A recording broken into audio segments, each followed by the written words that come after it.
substance use substance use disorder, and I hate the word disorder. I like to use substance use uh, as a whole. 16% of adults in America are experiencing troubles with substance use, and 94% of those do not seek treatment. 23% of adults experience more than 2 weeks of bad mental health days to where it affects their personal lives or their professional, and that's per month. So obviously mental illness, mental health concerns in America are the buzzwords. There is a huge need for it. Obviously, money, I believe, drives everything. And in order to have a holistic approach, I think you got to take care of your body, you have to take care of your mind, and you have to take care of those people around you. So going back, I started that nonprofit for those communities. However, I call them Buddy Check Nation people. I have all sorts of community individuals that have joined, and I'm just very happy to be able to be in a place in my journey to where I can share my story. I have attempted to take my life twice. I've been exposed to numerous traumatic incidences.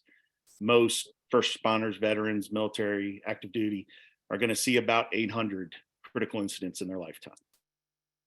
It is said that the general public may experience 5, and that's outside of your typical life, death of a loved one, loss of jobs, those traumatic incidents that you may see while you're out at a grocery store or whatever. So I just want to thank Janine. I want to thank partners. I want to thank everybody that's attending. I want to thank all the speakers for taking time out of their day to put this on for everybody, so everybody can hopefully take something away from it. And if I can be a help to anybody, either speaking or in attendance, just please let me know, and I'll make sure everybody has my contact information at the end.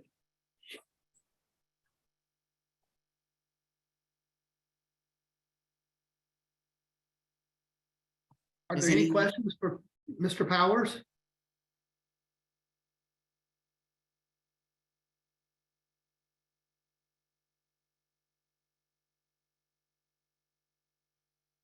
I've got one.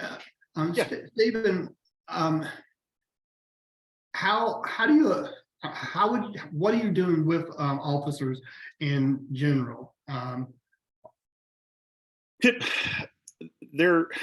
problem with those communities that I've identified, the ones that I have an extreme passion for, because I've been a part of, most of us have that type A personality. We're the helpers, not the helpees. I'm fine, everybody else has the problems. So first and foremost, you just have to try to communicate, and this is across the board, even to not those communities, just have to let people know the wonderful tagline, it's okay not to be okay. It's okay to have a bad day. We don't have to compare traumas where, somebody experiencing the loss of a loved one or a pet passing away is going to affect somebody in a similar way than somebody who might have just seen a violent crime occur or something like that. So a lot of us and a lot of people will compare traumas. Oh, I don't have it that bad. They have this happened or whatever. So we need to create that safe space, that capacity for people to be able to test the waters and to be able to, most of us will kind of start to ask some questions, maybe drop some hints and see what those people we're talking with, those in our circle, if they're willing to provide that safe space for us to be vulnerable. If people in general, we're very social creatures, so we want to be with other people. We don't want to isolate. We don't want, to keep those things away from people. However, if you don't feel safe and you don't feel like you're going to have an empathetic response or, somebody's going to be safe to speak to, we're not going to open up. And that applies to everybody when it comes to mental health.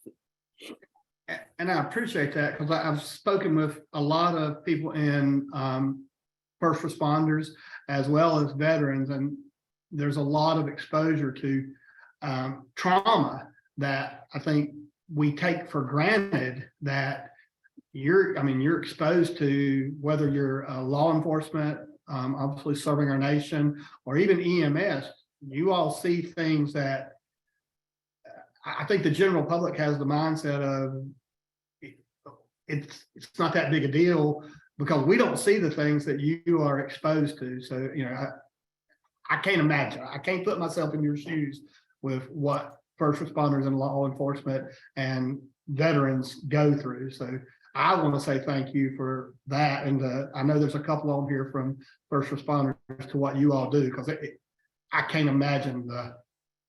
And it's that I always say it's kind of like that Jenga game. Everybody has that wonderful tower, and every traumatic incident that we may experience, you may pull the piece all the way out, you may only take it halfway out. And if you don't have good resiliency, if you don't have a good support circle, if you're not self-aware enough to know, I'm sleeping too much, or I'm not sleeping, or I don't want to be around people.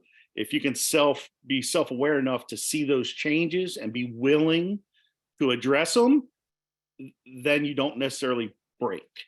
The unfortunate thing was I broke because I did not want to acknowledge what was happening to me. So it absolutely, as humans, we are very resilient. As humans, we can bounce back very well. But for certain populations that get exposed to more trauma than others, that's when we just have to be more mindful and be willing to ask for help. So are there any other questions? Because I've got one more if there's not.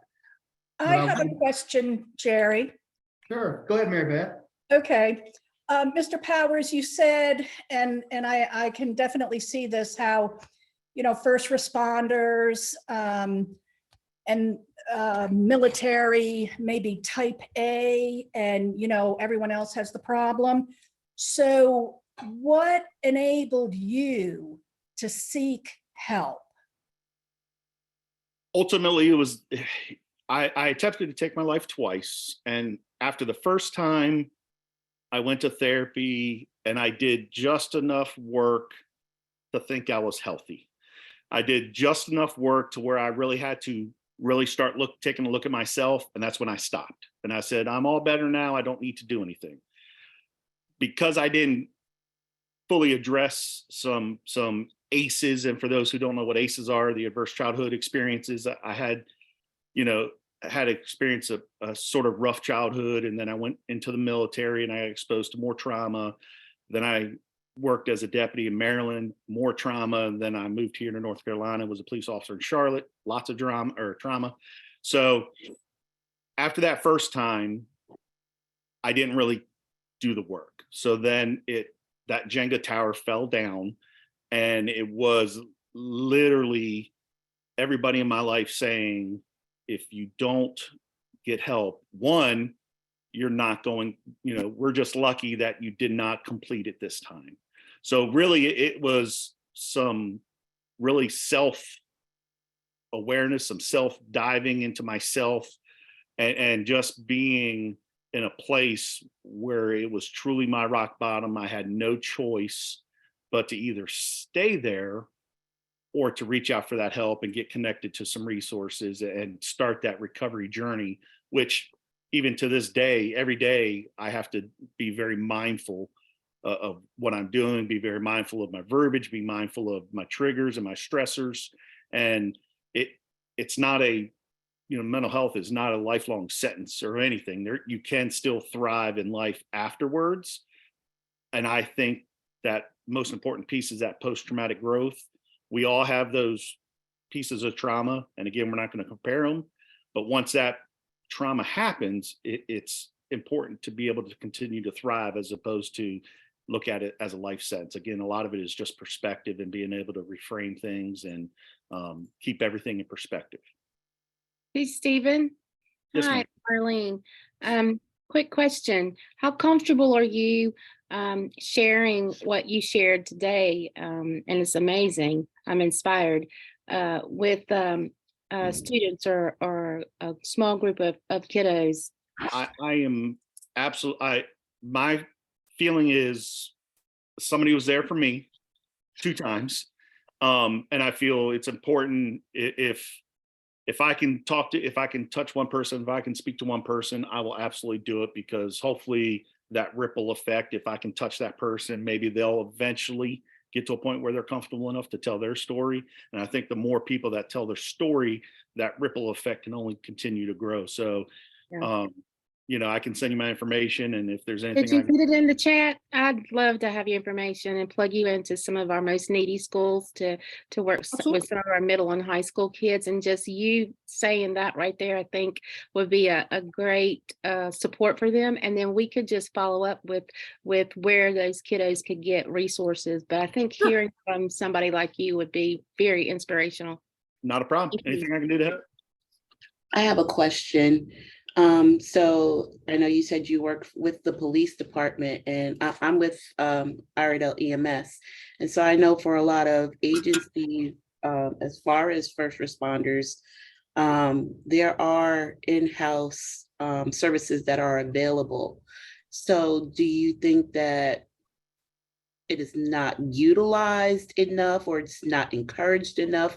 Where do you think the disconnect is, where things progress to the extent that they did with you and maybe with some other individuals, that the gap can be closed? I think it's a multiple of reasons, and I can only obviously speak about my story, my journey.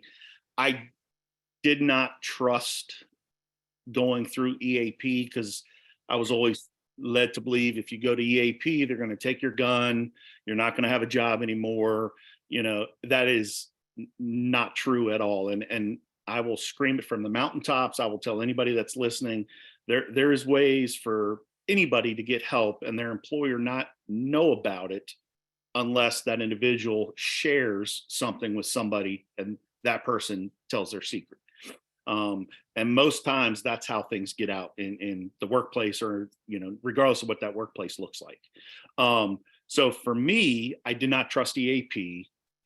I started to go to some counselors after the first time, and I was finding myself leaving those appointments worse than I was going in. I could tell some stories about some stuff that I was feeling, and the therapist would cry, and I'm like, well, I'm supposed to be coming to you for help. I probably should be the one crying, not you. I've had, people tell me you can't bring your gun in when I was in uniform. There is a culturally competent piece for help, and it applies to any kind of segment of the population. If you try to seek help from somebody that's not culturally competent in whatever your belief system is, whatever community you want to belong to, you're not going to probably reach out for help. And if you do, and you get those non-empathetic or those experiences where you don't feel heard, then you don't reach out again, which I think sort of shifted me to the second time I tried to take my life. So some departments, some employers do an excellent job of providing those resources. There are nationally vetted resources specifically for first responders that are very culturally competent. And through my nonprofit, I can provide those resources. I can provide those warm handoffs because I've worked with them in the past. I'm not a referral service. I'm not a hotline. I'm like to focus more on preventative than reactive. Our community is very good at reacting to situations, but we don't do a very good job of the proactive loading that information in advance. So I hope that answers your question. Thank you so much, Stephen. Everyone, Stephen's information is definitely in the chat. If you have any additional questions, you can definitely contact him directly. Next up is Dr. Landris. Hey everybody, good morning. Stephen, I just want to say thank you for sharing your story, my man. Appreciate you very much, man. I know that's not easy to tell, but I appreciate you very much for that. So I'm Dr. Landris. Myself and my wife, we actually opened up our practice here in Mooresville, North Carolina. So just right in Iredell County, we're off exit 36. And we like to educate a lot as far as doctors being, doctor meets teacher. So we always talk about that. We really want to push the needle in our community as far as health and wellness, because a lot of people don't talk about, they always talk about the pain, the symptoms, but nobody talks about how to keep the body healthy, how to keep the body well and longevity. So for me and my specific and what we do, we are chiropractors. So I know when people hear chiropractic, they think about, the bones and, hey, neck pain, back pain. But what we specialize in the nervous system. So that's the brain and the spinal cord. So if you actually look in a Gray's Anatomy textbook and look at what the nervous system does, it controls and coordinates everything. So let me ask you guys a question. When's the last time you had your nervous system checked? Any hands? Okay, good. All right. I see a couple, right? But think about it, right? If our nervous system was on the outside, like our teeth were, do you think we would check it a lot more? Absolutely. But again, nobody's looking there because again, that brain and that spine, again, we go from the top all the way down to the bottom. It controls your heart, your lungs, your digestive system. But again, nobody's looking at those things. We look at health a lot of times as what can we go on the outside and put on the inside to make us healthy. When in turn, as a chiropractor specializing in the nervous system, we look at how can we make sure that the inside is doing the best function to get to those things on the outside. Because again, your nervous system and the nerves in your body and your spine, when I said they control your heart and your lungs, think about it. If we take your heart and put it just on the table or your lungs and put it just on the table, does it work? Absolutely not. It needs that power, that source from that brain and spinal cord to actually provide that power. So what we do is we look at the nervous system to see, hey, how can we get you to function better? Because as you function better, your body's going to be able to heal better. It's going to be able to heal faster. But also, too, we see a lot more than just neck pain and back pain in our office. So we see a lot as far as we see kids, we see pregnant moms. We actually see a lot of people with mental health issues as well. So we don't like to say we're just neck pain, back pain. Because again, when we talk about the body and its overall wellness and its health, a lot of people don't understand that your pain and symptoms are less than 15% of what your body deals with. Your body actually deals with 85% function. So that's a whole nother boat of what people are not tapping into. Nowadays, a lot of people say, hey, what's your symptom? What's your pain? What are you having? Here, take this. We really got to get out of that model right now because again, where we're at, we're not seeing really good results. The biggest thing I always tell people, if you really want to look at our health and where we are in the country we are in today, look at where we rank as in our healthcare system. Okay. Last time I checked, I think we're on the bottom of the totem pole, maybe about 40 or 50th in the world. So again, we spend the most money on healthcare, yet we're the sickest. So where does that change? How do we make that change? So again, as a chiropractor, we really do boldly step out and say, hey, we got to shift this needle and we need to shift it now. Because in the last 2 years alone, how many more deaths are we seeing? How many more sicknesses are we seeing? How many more health challenges are we seeing? I mean, it's at an unprecedented amount right now. And then we also too look at our kiddos, and our kiddos are starting to have more chronic diseases. Last time I checked, kids and chronic should not be in the same category, right? So that's why we have to look at this from a different point of view. So again, a lot of times I always tell people all the time, I never bash our medical community, anything like that, because when we're in a crisis situation, who are you going to go to? You're not going to come to chiropractor, your legs cut off, right? Okay, you're going to the emergency room. We got to put that thing back on, right? But again, we're great in crisis, not wellness and keeping your body well. We are very much last in that. But imagine if you can actually take care of the nervous system, which is actually taking care of you. Okay. Because again, the average person or the average age that somebody goes to see a chiropractor is usually the age about 34 to 40. When in reality, the first time you can actually have something that interrupts your spine is actually from the birthing process, 80 to 90% of the time, which a lot of people don't know. So that's why we always talk about it's okay if you get checked when you're having pain or your body is going through those aches, but how much easier is it to keep you healthy and allow you to be healthy? One thing we always talk about in our office is so much easier to help you stay well than to try to fix what we have to do and then get you well.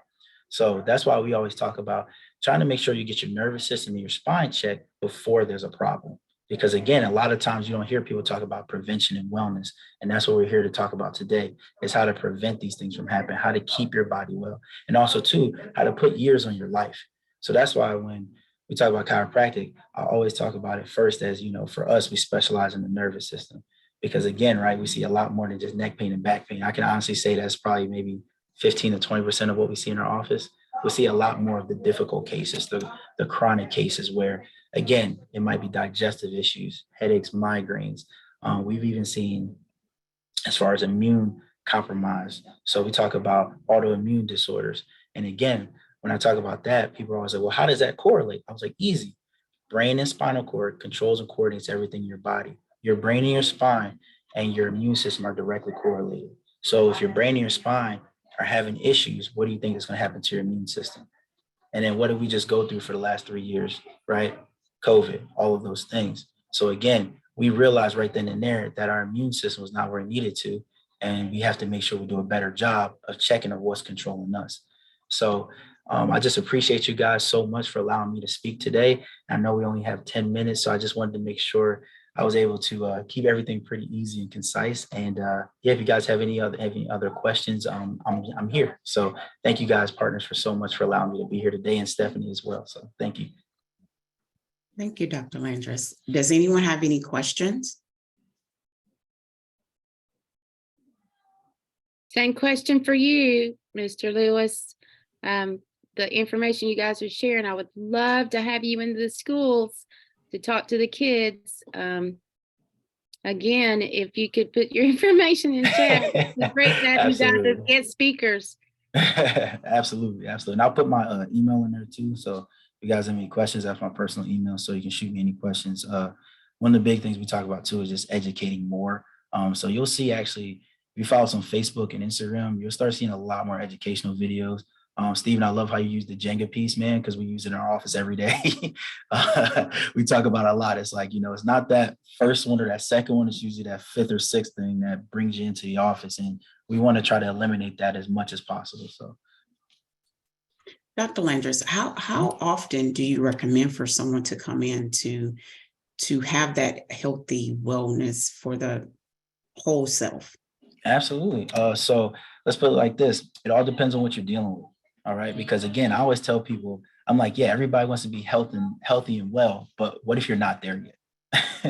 So we do have a corrective process, a corrective care process. It's because we want to work on correcting the main root cause of the issue.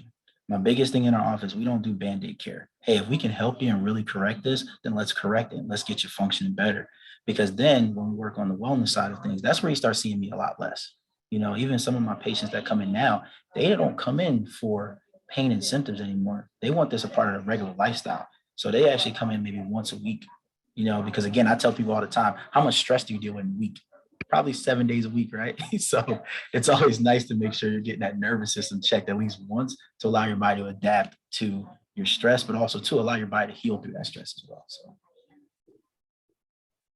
thank you so much for that. Anyone else? We've definitely, if you have any additional questions, Dr. Landris' information is in the chat.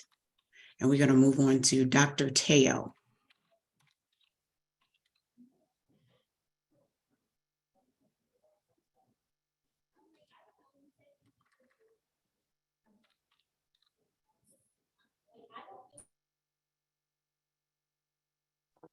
All right, thank you. I was asking if you could hear me okay. I guess now can you hear me okay? That's fine. All right, awesome. So thank you for having me. I am a family practice and psychiatry physician. I am also a life coach. And I'm actually glad that I got to go after Stephen and Dr. Landris because a lot of the things that they were saying are extremely pertinent, right, to our well-being in younger and older ages. And I do agree that a lot of times we're so focused on the problem and we come looking for solutions when there's a problem, when something is broken, or not starting to break, not cracking, but when it is actually broken and when we are actually broken and can no longer push through and power through. And that's when we go looking for a fix. And like Steven said, he said he went to therapy the first time and got enough of a fix that he could continue. So, a little bit here, a little bit there. Thank you. I'm good enough. I'm gonna go continue to power through. So my major takeaway from Steven was that, he said he broke twice. A lot of us don't get to the breaking. We get cracks, and we crack here and there, but we can power through and we continue to power through. And like Dr. Landris said, there's all the stress, all the demands, from when you wake up to when you go to bed, there are demands on your time and energy. And we're not often pausing to evaluate how all of this is affecting us, drawing on us, how we're dealing. We just continue to push and power through, cracked, but not broken, so we can continue until you can't. And you have to go somewhere, do something. So I was asked to come to speak specifically about elderly well-being, right? And as I was preparing for it, I thought, well, while yes, in many ways it is different from everybody else's well-being, in many ways it is still the same, right? We've talked about mental health and how it affects us, but a lot of times we're not actively processing that, how much our environment affects us. Steven talked about ACE, the adverse childhood events that affect how you process life. And then there's the daily traumas of just being alive. Some people talk about relationships and how the things that we're hearing affect our well-being, but I feel like we often underestimate the effect of what we're saying to ourselves, of how we're judging our own intentions, our own values, our own actions, and how we're selling ourselves short. So let's say that as a senior, you say, I'm going to enjoy my senior years. I'm going to go out and do whatever, try something new. Do we follow it with, but I'm old? I can't learn anything new at this time. Is it too late for me? But even while, yes, that's the senior version of that, as a teenager, as a young adult, as whoever, do we often, I want that job, but they're never gonna hire me. And so you don't even apply because you've already talked yourself out. There are a lot of people now who study self-compassion, and they talk about how we would never talk to ourselves the way we talk to other people, right? And so my homework because basically being a senior, from my point of view, is that you're in a new space, in a new phase of life that has different expectations, different resources, different abilities. And you have not been here before. And it's easy to sit and mourn what you no longer have. However, in this place, there's a lot that you do have. And when we're not sitting and stopping to count, what is it that we do have now that you didn't have 20 years ago because you had children who needed all kinds of things from you, you had work and you had to get up at 5 a.m., you had, what is it that you do have in this place? I guess count what you have, what you no longer have, and the things that you do miss. But we're in a new place. So what is it that you do have in this place, and what can you do with it? And then perhaps if you think of yourself like you would think of a child who came to you, what are the things that you do have, and what can you do with it? Because if a young child came to you and said, hey, I'm going to try do whatever, and the child says, but I can't because I'm not tall enough, or I can't play basketball because I'm only 5 feet, you would quickly say, oh, come on, I know 3 guys who are 5 feet tall who play really, really good basketball. Do you offer yourself that grace? Are you that generous with yourself? And so it's, taking some of that self-compassion and generosity that you would offer to other people, offering it to yourself in this space as you reassess the things that you have and the things that you do want. I was also reading a book that talked about this being a time when you can actually sit and forget about, like, letting go of the mask and the conformity that we have embraced all of our lives, and I think this is important for all of us at any age, allowing yourself to get to know yourself, to embrace your own uniqueness, and exploring what it is that you want to do. Are there things that you always wanted to do, but you talked yourself out of because you had to conform?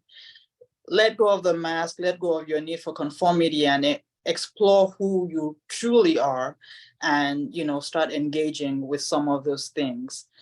What else do I have here?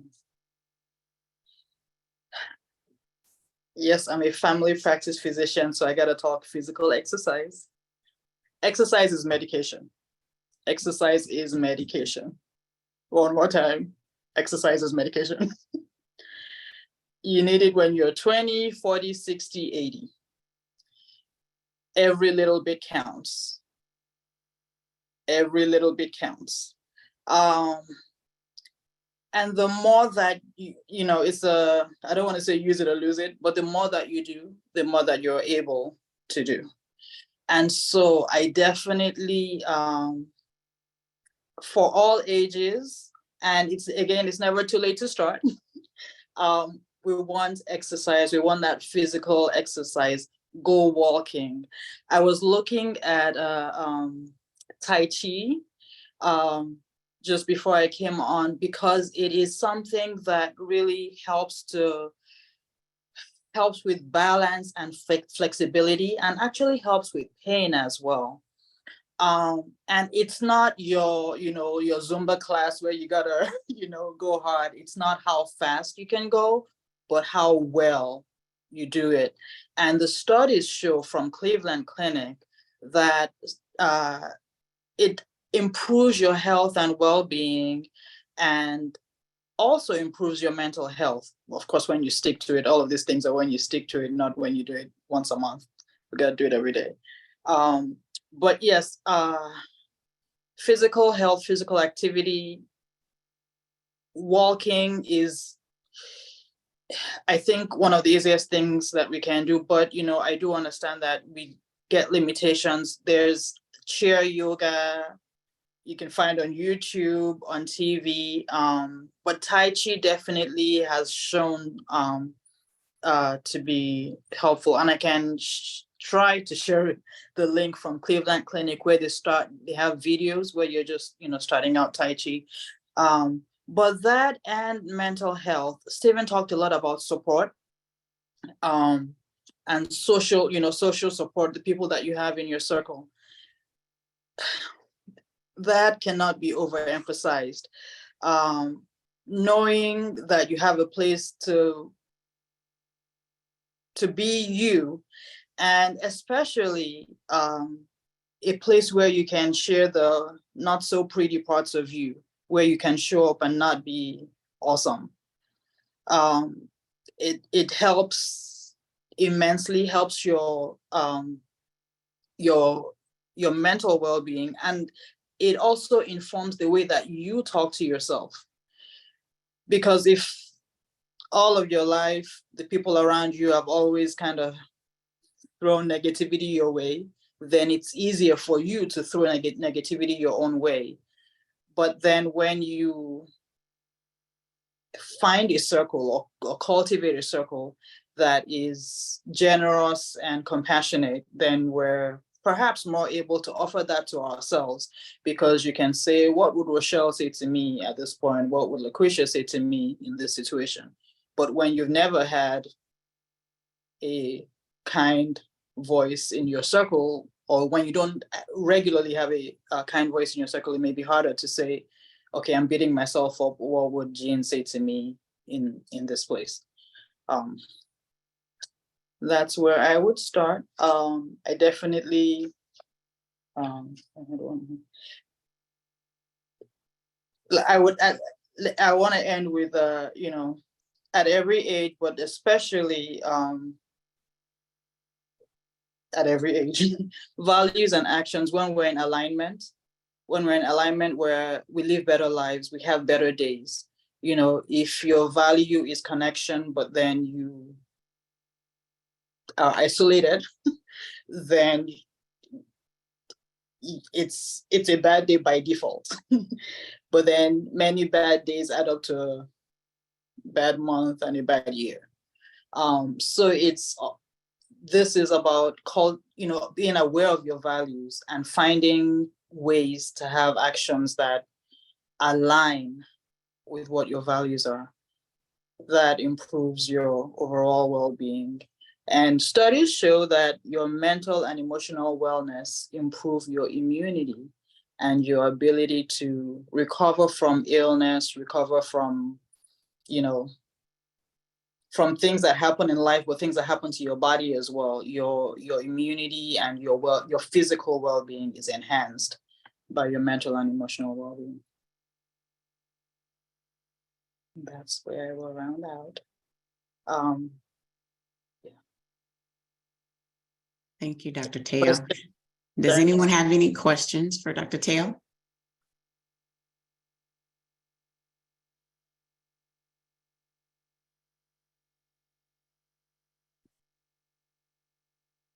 Dr. Teo, I have one question. This is Mary Beth. Okay. I have worked with the elderly, and I have thoroughly enjoyed it. And I'm wondering, because I do think, you're absolutely correct when you say that folks might say, oh, I'm too old, or, oh, I can't do that. And what would you, is it primarily encouragement, that we need to give folks, or, I don't know, maybe starting with small steps and reinforcing that they are able to do that, which might lead to, more new steps. What do you recommend?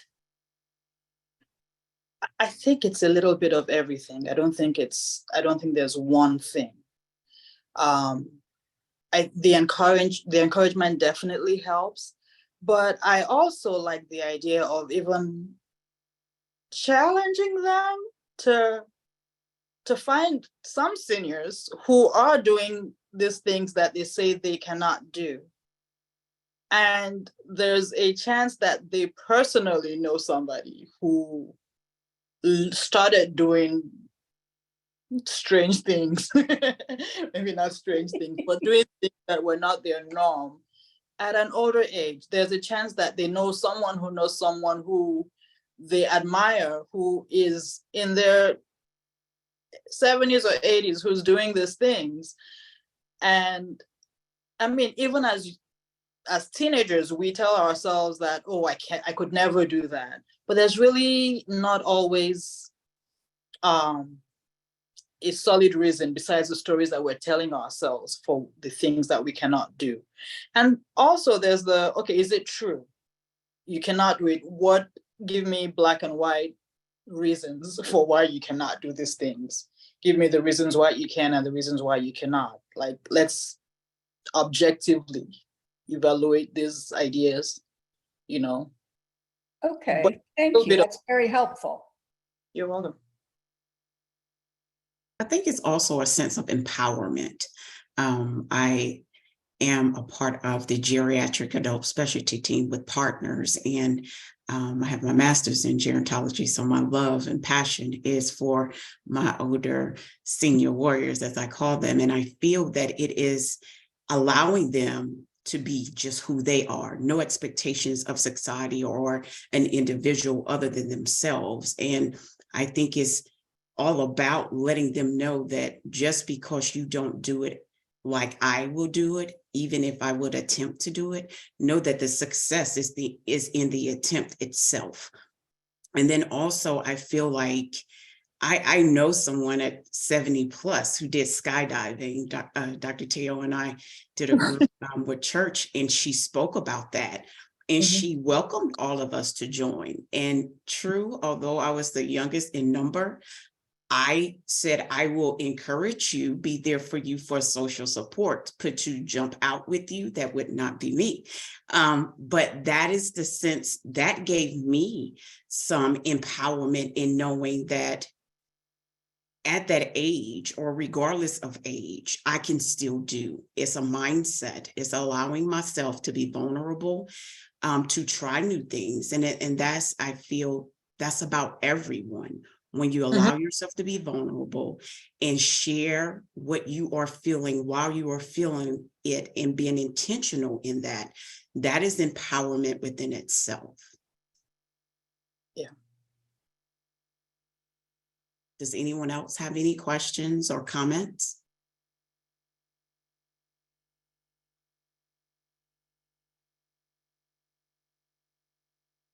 Okay.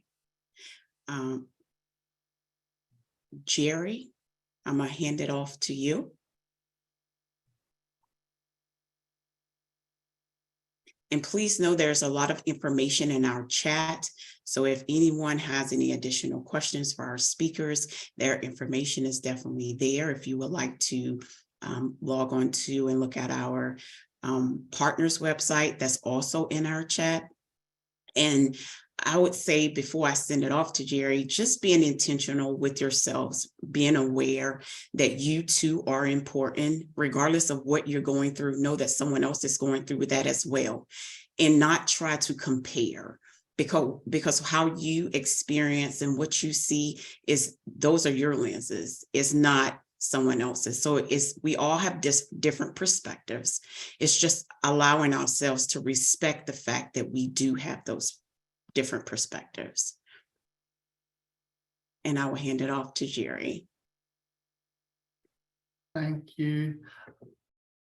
First, thank you to our wonderful speakers today. This will be recorded and be posted on our YouTube page in the near future.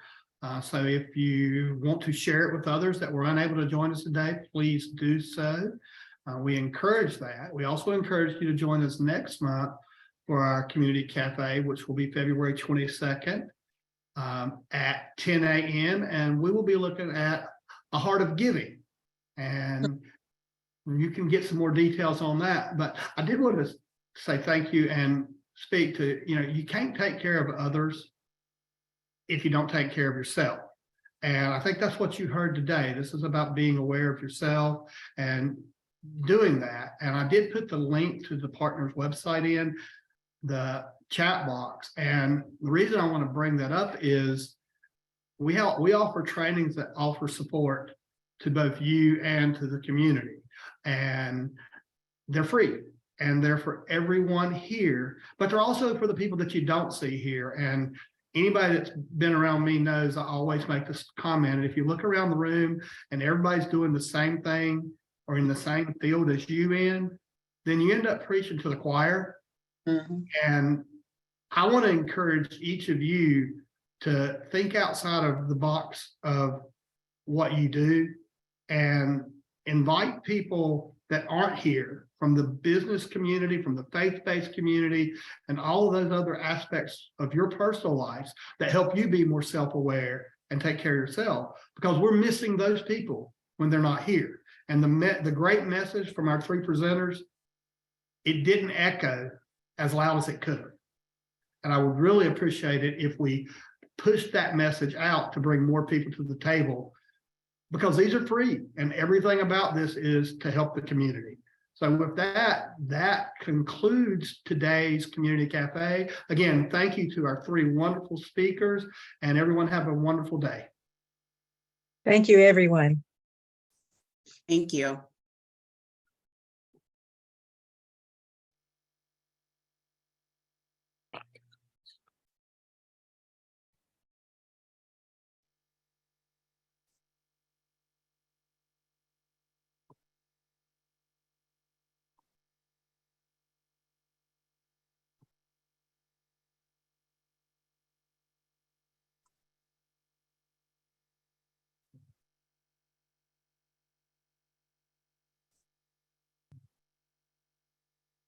Good job, guys.